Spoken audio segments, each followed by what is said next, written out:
ओम शांति। चिंता को हरने वाली चित्त पूर्णिमा, हे मनसा देवी, सबकी मनोकामनाओं को पूर्ण करने वाली कामधेनु, जगत जननी, मातेश्वरी, तारा, माँ शारदा, श्री राम कृष्ण परमहंस और परमहंसनी की पावन पुनीत जन्मभूमि, कर्म भूमि, वरदानी भूमि से स्वामी विवेकानंद जैसे महान आत्माओं, शेर आत्माओं, आज से लगभग 100 या उससे अधिक, मेरे को डेट और ये सब का नहीं है बुद्धि में, लेकिन लगभग 100-125 साल पहले अमेरिका में स्वामी विवेकानंद जी ने जीरो के ऊपर में, शून्य के ऊपर में एक प्रवचन दिया था। ऐतिहासिक प्रवचन था वो, आध्यात्मिक प्रवचन था, जिसमें हमारे रामकृष्ण परमहंस और परमहंसनी की अंतरात्मा की आवाज़, वो उनके माइक बन करके भारत के लाइट हाउस और माइट हाउस बन करके उन्होंने अपना परचम लहराया था, तिरंगा झंडा ऊंचा रहे हमारा। तो ये भारत माता का जो तिरंगा झंडा है, तो विदेशियों ने भारत माता का सम्मान नहीं किया, ये तो आप सब जानते हैं, अभी तक भी नहीं करते हैं, वो नहीं करेंगे सम्मान। क्यों? क्योंकि ये उनकी अपनी भूमि नहीं है ना, उनका तो अरब है, वो तो अपनी भूमि को छोड़ करके आ गए यहाँ पर। ऐसे यूरोप वाले भी यहाँ पर आ गए समय के अनुसार, ड्रामा पर अनुसार। ड्रामा ऐसा बना है ना, खेल ऐसा बना है, कौन जानता है क्या होने वाला है? कोई नहीं जानता है। जनरली सभी लोग, जितने भी बुद्धिमान लोग हैं, आचार्य हैं, विद्वान हैं, शास्त्री हैं, जो अनेक प्रकार की विद्या हैं, अनेक प्रकार की इल्म हैं, मैथमेटिक्स है, साइंस है, बहुत साइंस में भी 3 हैं, भौतिक है, जीव विज्ञान है, रसायन है, कितने विषय हैं, कितने सब्जेक्ट हैं। तो भले कोई कितना भी नॉलेजफुल हो, नॉलेजफुल नहीं हो सकता, नॉलेजेबल हो सकता है, नॉलेज हो सकती है। किसी भी इंसान को किसी भी अनेक सब्जेक्ट की नॉलेज होती है, किसी को एक सब्जेक्ट के अंदर मास्टरी होती है। सभी आत्मा है तो वो परमपिता परमात्मा सागर के बच्चे, उसी सागर में से सब निकले हैं और उसी सागर में समा जाएंगे। लेकिन एक कायदा है समाने का। तो जो यूरोप वाले हैं, अरब वाले हैं, वो इस सनातनी कायदे को नहीं जानते हैं, ना जानेंगे वो, क्योंकि वो स्पिरिचुअल नहीं है वो लोग। उन्होंने भारतवासियों की नकल की है, अर्थात भारतवासी ही देश विदेश में गए, कारोबार व्यापार, जैसे यूरोप वाले इधर आए, अरब वाले इस देश में आके रच गए, बस गए। ऐसे इस हिंदुस्तान से भी जो भारत की जो आत्मा है, भारतवासी है, यहाँ के नागरिक हैं, हजारों साल से ऐसे ही। पहले तो मार्ग होते थे, रोड, उस रास्तों से पैदल यात्रा करते थे, गाड़ियों से यात्रा करते थे। जैसे जैसे संसार डेवलप होता गया, वैसे वैसे साधन भी आते चले गए, साइंस के साधन बनने लगे। लेकिन पहले तो प्राय लोग कैसे पद यात्रा किया करते थे, पानी पे चलना, वो भी एक विद्या थी, प्रायलोप थी। धीरे धीरे वो भी सीख गया, समझ में आ गया। तो जरूर उनके पूर्वज इस विद्या को जानते होंगे ना, नाव बनाना, नाव चलाना, पानी पे नाव चलती है और कहाँ चलेगी, आसमान में। तो ये सब हमारे पूर्वज जानते थे। खेती बाड़ी करना, बीज कैसे बोया जाता है, हजारों किस्म के चावल, एक ही वैरायटी थोड़ी है, गेहूं की अनेक वैरायटी। तो ये बीजों का रोपण करना, इनका काटना, फसल उगाना, इनका व्यापार करना, मसालों का व्यापार करना, मसाल पैदा करना, दालें पैदा करना, अन्न भोजन, सब तो सब अपने घर में ही सब था, विदेश से थोड़ी से कुछ आता था। तो भारत आत्मनिर्भर था। क्यों? दूसरे देश तो थे ही नहीं, पहले सब पानी में मगन थे, जल मगन थे सब। एक भारत ही देश था, जिसको प्राचीन भारत आज भी बोलते हैं। तो ये प्राचीन भारत क्या है, सभी आत्माओं का शेल्टर है। इसलिए सभी लोग जो पुराने हैं, अनुभवी हैं, अभी अच्छे बुरे तो सभी जगह होते हैं। तो वही मुट्ठी भर लोग हैं, बोलते हैं सुदामा ने कृष्ण जी को मुट्ठी भर चावल दिए। अब इसका अर्थ विदेशी क्या जानेंगे जब तक तुम उनको नहीं बताओगे, और वो बताएंगे भी तो उनको ना, जो उसमें वारिस होंगे। भक्तों को थोड़ी ये सब बातों की जानकारी होती है। नहीं तो क्या होगा, क्या हुआ देख लीजिए आप। बंदर को कहते हैं हल्दी की गांठ मिल गई और पंसारी बन गए। तो बताइए सब लोग कौन नहीं है, मैं और मेरे में कौन है मेरे भाइयों, जो मेरी आवाज़ को सुन रहे हैं। अपने आप से पूछें कि भारत का और भारतवासियों का संदेश क्या है पूरी दुनिया को। यदि ऐसे समझ में नहीं आया तो एक बार और आप सबको मैं याद दिला दूं, जितनी मेरे को याद है, क्योंकि आप सबका हम रेडियो, टीवी, अखबारों में पढ़ चुके, सुन चुके कि ये अंग्रेज लोग क्या बोलते हैं, अंग्रेजी दिमाग वाले क्या बोलते हैं, मैथमेटिशियन क्या बोलते हैं, वास्तुलिपि वाले क्या बोलते हैं, जन्म कुंडली बनाने वाले क्या बोलते हैं, ग्रह नक्षत्रों की दशा दिशा बता करके, सूर्य ग्रहण चंद्र ग्रहण के ऊपर कितना कुछ दिनों दिन। तो सूर्य ग्रहण चंद्र ग्रहण, अब आप सोचिए इससे किसको फ़ायदा होता है और किसको नुकसान होता है, इस पर भी तो विचार करना चाहिए ना।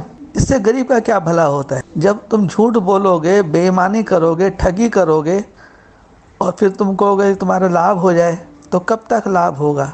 लूटना, मारना, कत्ल करना, ये तो कोई भी भगवान नहीं कहता है। ना तो राम ने ऐसा किया, ना कृष्ण ने ऐसा किया, ना महात्मा बुद्ध ने ऐसा किया, ना यीशु मसीह ने ऐसा किया। वो तो शांति दूत थे, हैं और रहेंगे। यीशु के जैसा कोई दूसरा नहीं, कृष्ण के जैसा कोई दूसरा नहीं। ये कोई अलग अलग नहीं है। भारत में शांति दूत श्री कृष्ण है और यूरोप में यहूदियों के जो है, भले उन्होंने नहीं पहचाना वो यहूदियों ने, और अभी भी कैसे पहचान लेंगे? यदि यीशु मसीह आए हैं तो कैसे पहचानेंगे? निशानी पा कर के भी जो है वो नहीं पहचान पाएंगे। पहले क्या निशानी नहीं दी थी यीशु ने सबको? अपना परिचय नहीं दिया था कैसे संसार में? तो फिर सभी ने मिल कर के उनको सूली पे क्यों टांगा? यदि उसी गलती से, मानो यीशु मसीह की गलती थी, शांति दूत थे, हैं और रहेंगे, वो तो कृष्ण और क्राइस्ट दोनों की राशि सेम है। तो एक जब सूर्योदय पूर्व दिशा में होता है तो यूरोप के अंदर अंधेरा हो जाता है, जब वहाँ सूर्योदय होता है तो फिर भारत में अंधेरा हो जाता है। ऐसे अभी भारत का उदय हो रहा है। भारत में ज्ञान सूर्य, जो माउंट आबू से संदेश दिया गया था, हे दुनिया वालों, सबको मैसेज गया है। यूरोप, अरब, एशिया, राष्ट्रपति, प्रधानमंत्री, जितने भी विभाग हैं, कर्म क्षेत्र के डॉक्टर, इंजीनियर, टीचर, धार्मिक, आध्यात्मिक, किसान, टीचर, जज, वकील, सबको माउंट आबू में हमारी ब्रह्मा कुमारी संस्था ने सबको पब्लिक प्रॉपर्टी पर बुला करके पब्लिक के पैसे से इन नेताओं का, धर्म नेताओं का, राजनेताओं का सम्मान किया। शॉल उड़ाए, उनको कमरों में खिलाना पिलाना सब। कितना हमारी बहनों ने, भारत की जो माताएं कन्याएं, उन्होंने कितनी सेवा दी भाइयों लोगों ने। देश विदेश वाले लोग आते थे, अब तक आते रहे, अब तक आते रहे। 1970 कब से वहाँ से मेला स्टार्ट हुआ है, विदेशियों, देश विदेश से सब आते हैं वहाँ पर माउंट आबू में, और अभी तक आते रहे 2016 तक। अब तो लॉकडाउन हो गया है, अब तो कुछ नहीं है ना। माने क्यों हुआ लॉकडाउन? प्रकृति, कुदरत क्या कह रही है, ड्रामा क्या कह रहा है? जो समझदार हैं वो समझ सकते हैं ना, समझदार को इशारा दिया जाता है। तो कोई भी ब्राह्मण है वो केवल पुजारी है और वो पुजारी ही रहेगा देवताओं का। ब्राह्मण देवता नहीं बन पाता है। ब्राह्मण का लक्ष्य नहीं होता है देवी देवता बनना, उसका तो बुद्धि कहीं और होती है, क्योंकि सबसे बड़ा है समाज में, तो उसको आन मान शान का रहता है। कैसे भी करके वो लेना जानता है, देना नहीं जानता है। तो इसलिए उनको ग्रहण लग गया, इनको ब्राह्मणों को, क्योंकि वो माता पिता साधारण रूप में होते हैं। ऐसे इन ब्राह्मणों को जन्म देने वाले, देवी देवताओं को जन्म देने वाले, ऋषि मुनियों को जन्म देने वाले, जो वर्तमान में जितने मठ पंथ गुरु हैं, 12 मठ हैं, उनके भी जो गुरु बैठे हैं शंकराचार्य, उनको भी जन्म देने वाली कौन है? माँ ही है ना, कोई ना कोई। जब ब्रह्मा विष्णु महेश को भी जन्म देने वाली कोई माता है, तो ये जो शंकराचार्य जी हैं, भारत के जो चारों शंकराचार्य हैं, चाहे विदेशों में बैठे पोप हैं, जब आप सनातन धर्म वालों को आप सुनेंगे नहीं और उनको मारते रहेंगे, अत्याचार पापाचार करते रहेंगे, तो तुम प्रत्यक्ष नहीं हो जाओगे तुम कौन हो। जो हिंसा करने वाले कौन होते हैं वो समझ जाए कौन है, तो किनारे हो जाए वो। और जो अहिंसक हैं उनका कोई दोष नहीं है, उनको क्यों मारते हो? जिनका कोई दोष नहीं है तो भले वो टीका लगाता है नहीं लगाता है, चोटी रखता है नहीं रखता है, जनेऊ पहनता है नहीं पहनता है, आप लोग दाढ़ी रखते हो, टोपी पहनते हो, नमाज कर, आपके अनुसार वो नहीं चलता है, तो इसका क्या मतलब है? आप कुदरत के अनुसार नहीं चल सकते, कुदरत, प्रकृति, नेचर। तो जब नेचर के खिलाफ जो भी चले हैं उन्हीं को आध्यात्मिक भाषा में दुर्योधन, दुशासन कहते हैं, अहंकारी घमंडी। और अहंकारी घमंडियों का अंत होता जरूर है, उसी के लिए एटम बम, परमाणु बम बने हैं। लेकिन हमारा जो आध्यात्मिक देश है प्राचीन भारत, उसका किसी से बैर नहीं है। आप जब भारत को लूटते रहेंगे भारतवासियों को बेवकूफ़ बनाते रहेंगे, जबकि ये आध्यात्मिक देश है मेरे भाइयों। हत्याएं नहीं, किसी की दूसरे के देश को हड़पा नहीं। ये भारत कितना विशाल था, और आज इतने जो बैठे हैं इसके इसी के टुकड़े पे बैठे हैं, इसी धरती पे बैठे हैं चोरी करके। धरती की चोरी किन्होंने की है? भारत माता की ज़मीन को कौन हड़प रहे हैं? भारत की माताओं कन्याओं का चीरहरण कौन कर रहे हैं? उनको उनको उनको वैश्यालयों पे किसने बिठाया हुआ है? भारत की माताओं का देह व्यापार कराने वाले कौन लोग हैं? तो उनको क्या बोलें? देवता, ईमानदार, वफादार? तो उनका क्या होना चाहिए? उनकी बातों को मानना चाहिए, उनकी शिक्षाओं पे चलना चाहिए। जो भी कोई दूसरे को शिक्षा देता है वो पहले अपने गिरेबान में झांक के देखे कि वो उसके अंदर में वो पाठ है जो दूसरों को पढ़ा रहा है। खुद उसने उस लेसन को पक्का किया है। दूसरों को कहता है कि झूठ नहीं बोलना, और खुद झूठ बोल रहा है। दूसरों कहता है वो चोर है, कृष्ण चोर है, राम कमज़ोर है। अच्छा, तुम साहूकार हो, कृष्ण चोर है, राम कमज़ोर है और तुम ताकतवर हो। तो इसी से फैसला हो चुका है सबकी बुद्धि कितनी है।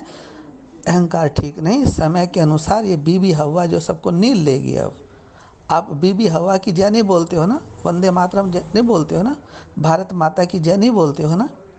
आप अपनी जो अम्मी जान है उन्हीं की जय बोलो, हमारी मम्मी जान की जय मत बोलो। आप अपनी अपनी मम्मी की जय बोलना सीख जाओ बस। अब्बा अकेला कुछ नहीं कर सकता है, अब्बा को भी अम्मी चाहिए, तभी तो तुम धरती पर आए।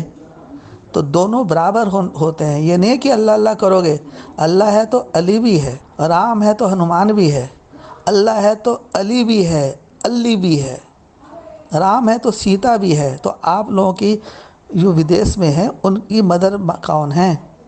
आप मदर डे बनाते हो, फादर डे बनाते हो, तो आप यूरोप वाले बताएं आपकी मदर कहाँ है? God mother. आप गॉड फादर कहते हो, अच्छी बात है, लेकिन आपकी गॉड मदर कहाँ है?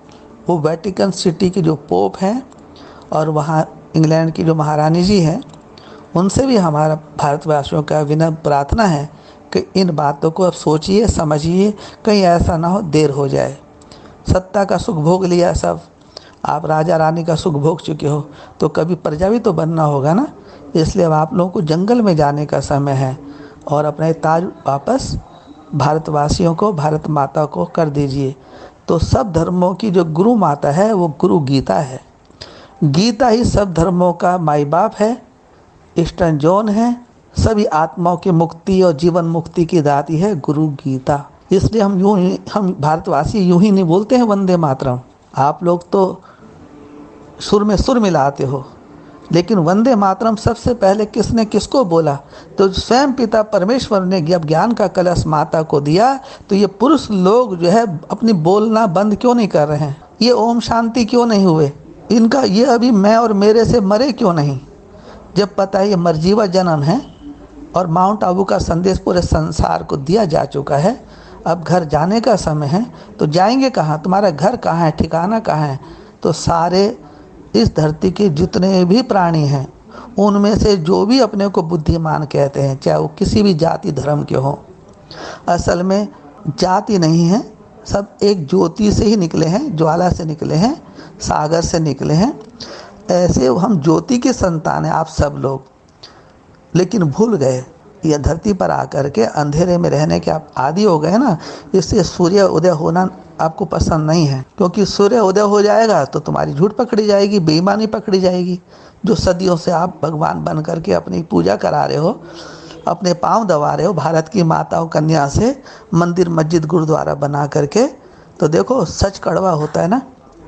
सच कड़वा तो नहीं लगना चाहिए, सच तो मीठो है, सच तो मीठो नच। ये तो दादा लेखराज जी भी बोलते थे, हम भी बोलते हैं। हम कोई अलग से नहीं कुछ बोल रहे हैं, हम तो वही बोल रहे हैं जो आप लोग जिनकी गुणगान करते हैं, महिमा करते हैं। मोहम्मद साहब ऐसे थे, वो ऐसे थे, उन्होंने ये किया, यीशु मसीह ऐसे थे, दादा लेखराज जी ऐसे थे, ब्रह्मा जी ऐसे थे, शंकर जी ऐसे, विष्णु जी ऐसे। तो ये किस्से कहानी सुना करके कब तक अपने आप को और दूसरों को ठगोगे? कब फुल स्टॉप लगाओगे? एको ब्रह्म दूजो नास्ति। एक ही भगवान है, एक ही सूर्य है माना, लेकिन सूर्य के बाद भी कोई है। सूर्य तक तो नहीं पहुंचोगे, लेकिन सूर्य के बाद कौन है? सूर्य से पहले कौन है? जिसको बोलते हैं नेक्स्ट टू गॉड, प्रथम पूजनीय। तो सनातन धर्म में श्री गणेश को प्रथम पूजनीय कहा जाता है। वो भारत का वारिस है जिसका महाराष्ट्रवासी बड़े धूमधाम से हर्ष वर्ष गणपति बप्पा मोरया का पर्व मनाते हैं। तो वही विघ्न विनाशक है, वही मास्टर सर्वशक्तिमान है, वही देव देव महादेव अर्थात स्वामी नारायण का दत्तक पुत्र है। वो देवदेव महादेव का है। तो देवदेव महादेव कौन है? क्या स्वामी नारायण देवदेव महादेव नहीं है? शंकर तो पुजारी है, वो संपूर्ण कहाँ बना? उसकी तो पूजा भी नहीं करनी चाहिए शंकर की, और ना उस ब्रह्मा की पूजा करनी चाहिए। और वही वो लोग कर रहे हैं जिसके लिए मना किया था ब्रह्मा कुमारी को कि दादा लेखराज जी को फोटो भी नहीं रखनी है, लेकिन वही उनकी फोटो रख करके उन्होंने गलती किया। उधर शंकर के भी लिए बोला गया कि ये तो तपस्वी है ना, तुम भी तपस्या करो, तुम्हारा ये कैसे बाप बन जाएगा तुम्हारा बाप? सनातन धर्म में तो जोड़ा है ना, युगल है, माता पिता दोनों चाहिए। सिंगल का ही ज्ञान नहीं है यहाँ पर। सिंगल तो साधु सन्यासी फेलियर होते हैं, वो सिंगल को याद करते हैं, निराकार को। अरे निराकार यदि भगवान है तो जाओ ना जंगल में, शहरों में क्यों पड़े हो? जाओ, वहीं पे तुम्हारे पास दाल रोटी अपने आप आ जाएगी, तुम्हारे छप्पर से आसमान से टपका देगा वो। जाओ, कितना घोर अंधेर नगरी बताइए। जो सम्मुख है उसको ठोकर मार रहे हो, उसको कोलू का बैल बना के उसको यूज कर रहे हो गरीब को ना, तो तुमको कोलू का बैल नहीं बनाया जाएगा कभी। तो करनी भरनी तो यही भारत से ही तो इस संसार को ज्ञान गया। करनी और भरनी, जैसा कर्म करेगा वैसा फल देगा भगवान। जब गीता में है कर्म किए जा फल की चिंता मत कर तू इंसान, जैसा कर्म करेगा वैसा फल देगा भगवान। तो मेरे भाइयों ये बात बताइए सही है या गलत है? या तो इसको गलत कहो या फिर इसको सही कहो। यदि ये सही है, ब्राह्मण देवताओं, ब्रह्मा कुमारी, शंकर कुमारी, विष्णु कुमारी, उनके जो फॉलोअर्स हैं, विचार करो एक बार आप लोग ठंडे दिमाग से। क्यों टकराते हो दूसरों से? दूसरा कौन है? पढ़ाई आपके लिए थी ना, तो पढ़ाई आपके लिए, तो आपको फेल पास होना या तुम्हारे पड़ोसी की चिंता कर रहे हो? तुमको बोला गया था अटेंशन प्लीज, ये यूनिवर्सिटी में तुम पढ़ने आए हो, देवता बनने आए हो, अटेंशन प्लीज, अटेंशन प्लीज। लेकिन किसका ध्यान लगा? अब ये परीक्षा तो होगी ना, आखिर ध्यान आप किसका कर रहे हो? क्या कर रहे हो? कागज़ पे लिखो, थ्योरी लिखो, तुम्हारा ध्यान कहाँ लगता है? क्या करते हो? जब आप कमेंट्री करते हो या बैठते हो ध्यान में, ज्योतिर्बिंदु का लाइट बंद करके, लाइट लाल रंग की लाइट लगा करके बिंदु का, तो फिर क्या कल्पना करते हो? ये कल्पना है या हकीकत है? माता पिता कल्पना है, माता पिता को याद किया जाता है, इसका मतलब माता पिता दूर है। आप याद करते हो माने वो दूर है ना, सम्मुख होगा तो कैसे याद करेंगे? उनका तो हम आदेश मानेंगे, उनकी मन की बात को सुनेंगे, अपने मन की बात उनको बोलेंगे, मिलन मनाएंगे। तो पुरुषोत्तम संगम युग में जब मालूम है आत्मा और परमात्मा का मेला है, तो कौन आत्मा है और कौन परमात्मा? जैसे आत्मा साकार में है तो परमात्मा साकार में होने चाहिए। ये अभी तक आप लोगों की बुद्धि में नहीं बैठी बात। ये हिम्मत नहीं ब्रह्मा कुमारी से पूछने की कि हम सब आत्मा हैं और परमात्मा का मिलन है, तो वो दूल्हा दुल्हन कहाँ है? या सारे दूल्हा दुल्हन हैं, या सारे बाराती हैं, दूल्हा दुल्हन गायब है? माता पिता ही तो गायब है ना। तो माता पिता गायब किसने किए?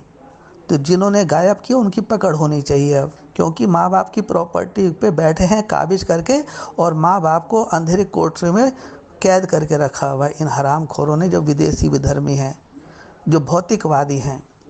यही धरती पे अपने को भगवान समझ के बैठे हैं, कहते हैं। तो इन्हीं के लिए इशारा आया था, ये हिरण्यकश्यप हैं। अब बताओ हिरण्यकश्यप, अब वो कह नहीं जी, वो प्रहलाद ही जो है दो द्रोह निकल गया, उल्टा चोर कोतवाल को डाले। बताओ वो बच्चा और तुम लोग पूरी धरती पे राजपाट कर रहे हो, और वो अकेले से इतना डर भय क्यों? क्योंकि उसने सच बोल दिया ना। तो प्रहलाद के भी लोगों ने उल्टा पुल्टा बोलते हैं, राम के लिए भी उल्टा पुल्टा बोलते हैं, कृष्ण के, जिसके अपने आप को सही रख करके, अपने को ईमानदार साबित करके, और जो ईमानदार है उसको हमेशा की तरह जैसे यीशु को बेईमान साबित किया इसी धरती के लोगों ने। और फिर वही गलती करेंगे, जरूर ये फिर करेंगे गलती, अपनी गलती नहीं मानेंगे तो क्या करेगा? फिर सबकी गलती को अपने सर पे ले लेगा वो। यही चाहते हो ना कि तुम्हारी गलती को कोई दूसरा सर पे ले ले और तुम बरी हो जाओ। अभी भी ऐसे हो, अब ऐसा नहीं होगा, क्योंकि 2 या 3 बार धोखा हुआ ना। बार बार यदि धोखा देते हैं तो धोखा खुद को मिलता है। सत्यमेव जयते, वंदे मातरम। आप सबका कल्याण हो, आप सब लोग के प्रति शुभ भाव शुभ कामना रख, क्योंकि मेरा कोई से ना तो दोस्ती ना कोई से बैर। बस इतना जानता हूँ, जो इंसान जैसा कर्म करता है, जैसी सोच रखता है, सोच रखते रखते रखते एक दिन वो वैसा बन जाता है। तो जो झूठ का संग करते हैं वो कौन होते हैं? वहाँ लत संग होता है, वहाँ पे लात मार के भगा देते हैं, लेकिन घर से माता पिता लात मार के नहीं भगाते हैं। बच्चा कितना भी बिगड़ैल हो, कितना भी क्या हो, माँ बाप अपने बच्चों को हमेशा शुभ भावना शुभ कामना रखते, इंतजार करते हैं कि मेरा बेटा बेटी यदि भटक भी गए हैं कोई कारण से, एक दिन तो जरूर आएंगे ना, आएंगे, सुबह का भूला शाम को। तो इसलिए ईस्टर्न जोन आदि सनातन देवी देव धर्म विश्व कल्याणकारी सनातन धर्म एक आध्यात्मिक हमारा स्कूल है, गुरुकुल है, जो प्रायलोप हो गया था, उस धर्म की पुनर्स्थापना हो चुकी है। अपना आधार लेकर के आओ, पहले आओ और पहले पाओ। यहाँ कोई भक्त है नहीं, यहाँ कोई भगवान की बात नहीं है जो यहाँ भगत आएंगे यहाँ पर। ये परिवार के भांति है। तो यदि परिवार के हो तो अपना आधार लेके आओ, और यदि परिवार के नहीं है तो कोई इधर आने की आवश्यकता नहीं है। अपने अपने जहाँ भी हो, अपने माता पिता को, अपने इष्ट को, अपने गुरु को आप 100% उन्हीं के साथ ईमानदारी से निभाओ। इधर उधर भागने दौड़ने से कोई फ़ायदा नहीं होगा। सच तो मीठ होना, सत्यमेव जयते। वंदे मातरम, वंदे पितरम, वंदे जगत सद्गुरु। तुम मुझे शुद्ध संकल्पों का खून दो, मैं तुम्हें आत्मा की आज़ादी दिलवाऊंगा। मास्टर लिबरेटर गाइड, आपका शुभ चिंतक, ओबीडेंट सर्वेंट, सेवक राम। वंदे मातरम। जय हिंद।